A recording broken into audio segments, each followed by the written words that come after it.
Hello, আসসালামু আলাইকুম দর্শক, সবাই কেমন আছেন? আশা করি ভালো আছেন। আবার একটা মেডিসিন রিভিউ নিয়ে আপনাদের সামনে চলে আসলাম। সেটা হচ্ছে এভিল 22.7 mgর একটা ট্যাবলেট। এটা হচ্ছে সাইনোভিয়া কোম্পানি বাজারজাত করে থাকে। অন্যান্য কোম্পানি আছে, খুব কম সংখ্যক আসলে কোম্পানি এই ওষুধটা বানায়। এটা হচ্ছে evil 22.7 mg.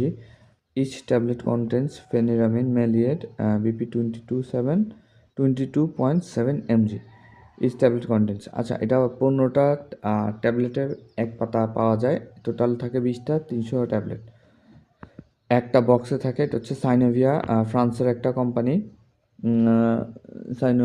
Synovia under licence হচ্ছে আপনার ফ্রান্সের কোম্পানি। এটা হচ্ছে সানোফি অ্যাভেন্টিসের একটা সাবসিডিয়ারি কোম্পানি, কিন্তু লাইসেন্স ওরা বহন করে। এটা সানোভিয়া বাজারজাত করে থাকে। আর এখন এটার মেইন কাজ কি? এটার যেহেতু উপরে লেখা আছে প্রেসক্রিপশন অনলি মেডিসিন, এটার আপনার যারা আসলে চুলকানি বা অ্যালার্জি জাতীয় সমস্যায় ভোগেন তারা আসলে চিনবেন এই ওষুধটা কী কাজে ব্যবহৃত হয় বা কেন খায় বা কখন খাবে। এটা তারপর আপনাদেরকে আমার ছোট্ট জ্ঞানের মাধ্যমে আমি আপনাদের সাথে শেয়ার করব। এটা হচ্ছে চুলকানি বা যাদের রিংওয়ার্ম বা চুলকানি বা অ্যালার্জি, এদের জন্য খুব মহা ঔষধ হিসেবে কাজ করে। খাওয়ার সাথে সাথে আপনার একদম শরীর ঠান্ডা হয়ে যায়। পুরো শরীর যদি চুলকানো থাকে, এটা চুলকানি, র্যাশ, তারপর হচ্ছে রিংওয়ার্ম, তারপর হুকওয়ার্ম, এগুলো সব মোটামুটি সব ধরনের চুলকানি কাজে ব্যবহৃত হয়। একদম শরীর আপনার ঠান্ডা করে ফেলবে সাথে সাথে খাওয়ার। এর সাথে অবশ্যই একটা গ্যাসের ট্যাবলেট খাবেন। খুব ছোট একটা পিচ্চি ট্যাবলেট, কিন্তু খুব ভালো মানের কাজ করে। এটার সাথে আলাদা আপনার যদি ফোলা ভাব থাকে বা র্যাশ হয়, তাহলে অন্যান্য অ্যান্টিবায়োটিক অ্যালার্জি রিলেটেড ওগুলো খেতে পারেন।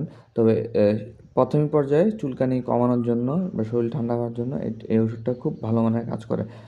তো যাদের চুলকানি বা অ্যালার্জি টাইপের আছে, এটা খেলে আপনার হালকা ঘুম আসতে পারে। তো ওই অনুযায়ী খাবেন। আর খাওয়ার নিয়ম হচ্ছে শুধুমাত্র রাত্রে। এটা যেহেতু অনেক পাওয়ারফুল, হয়তো ট্যাবলেটটা পিচ্ছে কিন্তু খুব পাওয়ারফুল, শরীরে একেবারে ঠান্ডা করে ফেলায় আর ঘুম আসবে। এই জন্য রাত্রে দিয়ে থাকি আমরা সাধারণত ফার্মাসিস্ট এবং এমবিবিএস ডাক্তাররা। আর তাছাড়া এটা আপনি যদি বেশি হয় তাহলে সকাল এবং বিকাল খেতে পারেন। তো আমার ছোট্ট জ্ঞানে এই হলো এভিলের সম্পর্কে কথা হলো টুকটাক। দেখা হচ্ছে নতুন ভিডিওতে। সে পর্যন্ত সবাই ভালো থাকুন, সুস্থ থাকুন, আমার জন্য দোয়া করবেন। আর কিছু জানার থাকলে, কোনো ওষুধ সম্পর্কে জানার থাকলে অবশ্যই কমেন্ট বক্সে কমেন্ট করেন। তো দেখা হবে নতুন ভিডিওতে। আল্লাহ হাফেজ, সালামু আলাইকুম।